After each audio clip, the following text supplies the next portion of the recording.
నమస్తే, నేను మీ జాహ్నవి. మనతో ఉన్నారు ప్రముఖ జ్యోతిష్య వాస్తు పండితురాలు, ప్రముఖ ఆధ్యాత్మికవేత్త మన తనుష్క గారు. మాట్లాడేద్దాం. నమస్తే అమ్మా. నమస్తే అండి. అమ్మ, ఒక సమస్య వెరీ రీసెంట్ గా నాకు తెలిసిన వాళ్ళకి జరిగినటువంటి ఒక సమస్య. అదేంటంటే వివాహం కుదిరింది. ఓకే, పెళ్లి కుదిరిన తర్వాత ముహూర్తాలు పెట్టుకోవడానికి మనం అయ్యగారి దగ్గరికి వెళ్తాం కదా. అవును. అట్లా ముహూర్తాలు పెట్టుకోవడానికి అయ్యగారి దగ్గరికి వెళ్ళి ఇట్లా పెళ్లి కుదిరింది, మా పిల్లలకి ముహూర్తం చెప్పండి అని అన్నప్పుడు ఆ ఎవరైతే ఆస్ట్రాలజర్ ఉన్నారో ఆయన జాతకాన్ని పరిశీలించి మీ అమ్మాయికి ఇంకా పెళ్లి గడియలు రాలేదు, ఇంకా టైం పడుతుంది అన్నారట. నిజంగా ఇది షాకింగ్ విషయం కదా. పెళ్లి కుదిరింది, ముహూర్తం కోసం వెళ్ళిన తర్వాత పెళ్లి గడియలు రాలేదు అన్నారు అంటే అది నిజంగా నమ్మాలా, నమ్మకూడదా, అసలు ఎలా తీసుకోవాలి అర్థం కాలేని పరిస్థితి వాళ్ళకి. అయితే ఇక్కడ నా ప్రశ్న ఏంటంటే, నిజంగా ఇలా ఉంటుందా? ఒకవేళ అలా ఉండి కాదు కూడదని వివాహం కనుక చేసేస్తే, అంటే గడియలు లేకుండా పెళ్లి చేసేస్తే ఫ్యూచర్ లో ఏమైనా సఫర్ అయ్యే అవకాశాలు ఉంటాయంటారా? ఓకే, మీరు అడిగే విషయం కరెక్టే. ఎందుకంటే చాలా వరకు గడియలు అనేటప్పుడు ఎలా అంటే వాళ్ళ జాతక పరంగా వాళ్ళకి వివాహం సంబంధించిన గ్రహాలు అంటే అది వచ్చి ఏంటంటే సెకండ్ లార్డ్ లగ్నంలోంచి, సెకండ్ చక్రంలో శుక్రుడు బాగుండాలి, అది కాకుండా 7th హౌస్. బట్ ఇవన్నీ గ్రహాలు పెళ్లికి సంబంధించింది. కానీ వీళ్ళకి దానికి సంబంధించిన టైం కొన్ని దశల్లో ఏమవుతుందంటే అసలు ఆ గ్రహాలు బాగా లేకపోతే ఆ గడియలు రాలేదు, ఆ అంతర్దశ మంచిగా లేదనంటే అసలు సమస్యలు వస్తుంది, ఈ గడియలు లేదు, నెక్స్ట్ 1 year తర్వాత చేయండి అని చెప్తారు. కానీ అది అంతవరకు కరెక్ట్ అంటే ఏజ్ అయిపోతూ ఉంటుంది కొంతమందికి. మనం అలా వెయిట్ చేయడం కూడా కరెక్ట్ కాదు. సో జనరల్గా ఏంటంటే ఇప్పుడే 30 years అయిపోయిందండి, ఇప్పుడు సంబంధం చూసామో మీరు ఇంకా గడియలు రాలేదు అని అంటున్నారు, బట్ ఎలా ఆపుతాము అని చెప్తారు. సో ఇది కామన్ వాళ్ళకి వచ్చిన డౌట్ కూడా. సో ఇక్కడ ఏమవుతుందంటే గడియలు రాలేదు అనే దానికంటే ఆ గడియల వల్ల అంటే వాళ్ళకి జాతక పరంగా వాళ్ళకి వివాహం చేస్తే సమస్యలు రాకుండా చూసుకోవాలి. సో అట్లా నేను చూస్తాను. గడియలు రాకుండా అసలు వివాహం అవడం సాధ్యమేనంటే సాధ్యం, అదంతా ఏం కాదు. ఎందుకంటే ఇప్పుడు ఇబ్బందులు పడతారు. కానీ మీకు ఇంకో విషయం చెప్పాలి, చాలా మందులు గురు బలం ఉంటేనే అవుతుంది అని చెప్తారు కదా. గురు బలం ఏంది? ఇయర్లీ వన్స్ గురు అసలు గోచార రీతిగా తిరుగుతూ ఉంటాడు ఒక రాశిలోంచి ఇంకొక రాశికి. బట్ అక్కడ ఏమైతుందంటే ఆ గురు బలం ఉన్నప్పుడు కూడా వాళ్ళకి పెళ్లి కాదు, తర్వాత అవుతుంది. అప్పుడు గురు బలం వల్ల అయింది అని అంటామా? లేదు, అసలు అట్లా మనం ఒక విషయం చూడాలి అక్కడ. అంటే వాళ్ళ చక్రంలో గురు బలం వచ్చి కూడా వెళ్ళిపోయింది, ఇంకా మా పాపకు పెళ్లి కాలేదు అని చెప్పిన వాళ్ళు కూడా నేను చూస్తున్నాను. అంటే ఇది వచ్చి గురు బలం గురించి మనం వెయిట్ చేయడం అంటే గురువు వచ్చి 2, 5, 7, సో ఇక్కడ 9, 11 స్థానంలో ఉంటే గురు బలం రాశికి.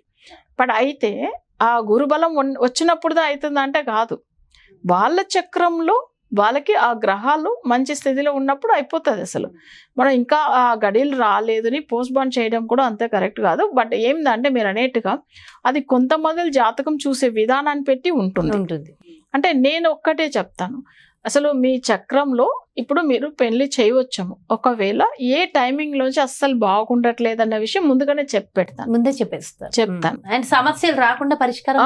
ఇప్పుడు ఒక క్లయింట్ ఇంత ముందు మన దగ్గర రెమెడీస్ తీసుకున్నారు, వాళ్ళు ఒక్క విషయం చెప్పాను, అమ్మ చాలా బాగుంది, మీ హస్బెండ్ తరపులోంచి జాతక రీతిగా మీరు కొన్ని రోజులు అంటే విడిగా ఉండేది ఉంటుంది. అంటే విడిగా అంటే ఇతను వేరే కంట్రీలో, అమ్మాయి ఇండియాలో అట్లా ఉండేది ఉంటుంది, లేకపోతే మీరు అబ్రాడ్లో అతను ఇండియాలో, బట్ అట్లా ఉంటుంది అని కూడా చెప్పాను.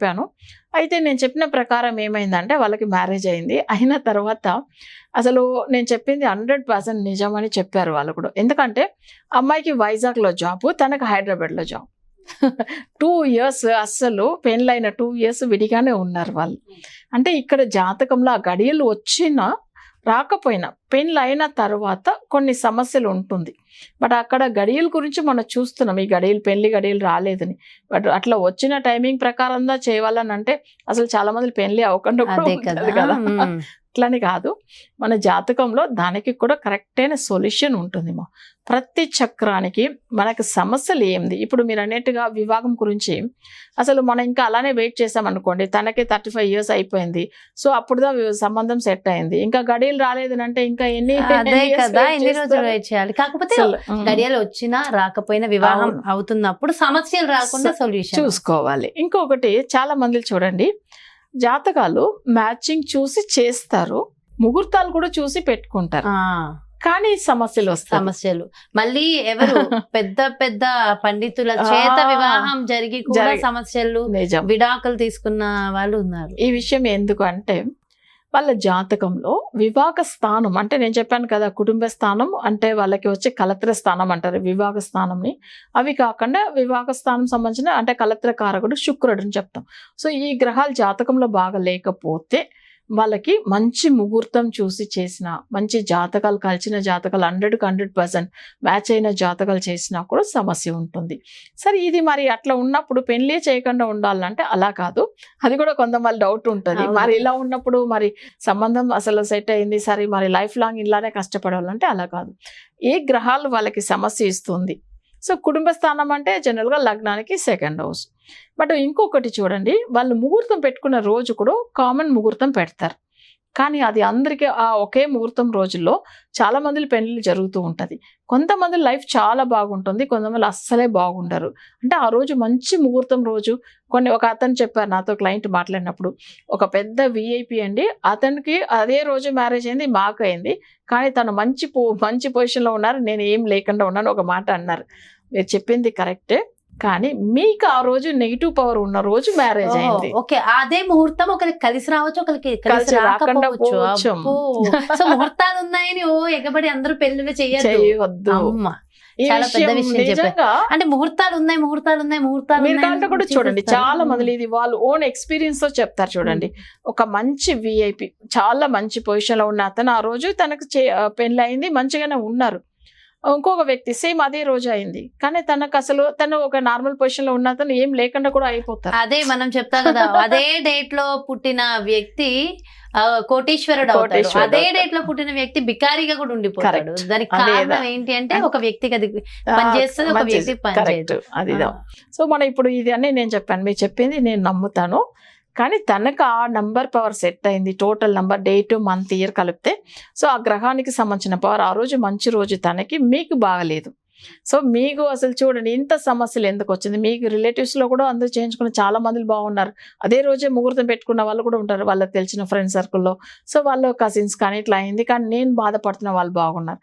బట్ ఈ మాట నిజంగా విని ఉంటాం మనం, కానీ ఇవన్నీ వాళ్ళ జాతకంలో వాళ్ళకి నెగిటివ్ పవర్ ఉంటే అస్సలే సెట్ అవ్వదు. మంచి రోజు అని చెప్పి చేస్తాం కదా, కానీ సమస్య వస్తుంది. అయితే ఓవరాల్ గా వివాహం కావాలి, వివాహం చేసుకోవాలి అని కళ్ళగంటున్న వాళ్ళకి, లేదా వివాహం కుదిరిన వాళ్ళకి, వాళ్ళ హ్యాపీ లైఫ్ ఉండడం కోసం ఏమైనా ఒక రెమెడీ చెప్పండి. ఓకే, ఇప్పుడు వివాహం అంటేనే దానికి కారకుడు శుక్రుడు అని చెప్తాం. శుక్రుడు అనేటప్పుడు మన ఇంట్లో కూడా అమ్మవారు అంటే శుక్రుడికి ఆది దేవత లక్ష్మీదేవి.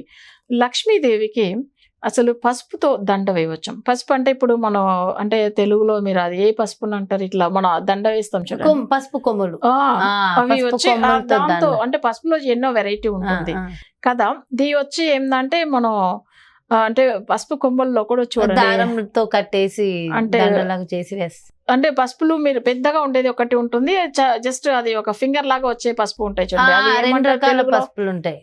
అది పసుపు కొమ్ము అంటాము ఒకటి, ఇంకొకటి తమిళది తెలుసు కానీ తెలుగులో ఐడియా లేదు. సో మన వ్యూస్ కి ఐడియా వస్తుండొచ్చు. పసుపు కొమ్ము పెద్దగా ఉంటాయి చూడండి రౌండ్, అట్లాంటిది కాదు. ఇంకొకటి పసుపు అంటే అది మన మెడిసిన్ కి అంతా యూజ్ చేస్తాం చూడండి, అది దాని నల్ల పసుపు కూడా కాదు, అది విరలి మంజల్ అంటారు తమిళ్లో. పసుపు కొమ్ము ఎట్లా అంటే మనం వచ్చి శుక్రుడికి ఆది దేవత లక్ష్మీదేవి. సో ఇంట్లో తప్పకుండా అందరి ఇంట్లో లక్ష్మీదేవి ఫోటో ఉంటుంది. సో ఆ ఫోటో పెట్టుకుని ఏంటంటే అసలు మనం రోజు అంటే దీపం వెలిగించి, నెయ్యి దీపం వెలిగించి, అంటే రోజు అంటే శుక్రవారం రోజు సో నెయ్యి దీపం వెలిగించి అగరబత్తి ముట్టించేసి ఫస్ట్ వినాయకుడికి కోరుకుని, అంటే వినాయకుడు ఎప్పుడు ఏ పూజ చేసినా గణపతి పూజ.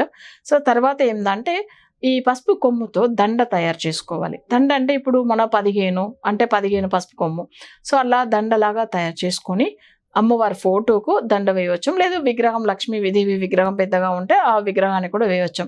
అంటే దీనివల్ల ఏమవుతుందంటే మీరు చెప్పినట్టుగా వివాహం సంబంధించిన దోషం ఉన్నా కానీ లేకపోతే వివాహం అయిన తర్వాత ఉన్న సమస్యలు ఉంటాయి చూడండి, దానికి కూడా లక్ష్మీ కటాక్షం ఉంటుంది. అంటే శుక్రుడికి అధిదేవత అమ్మవారు.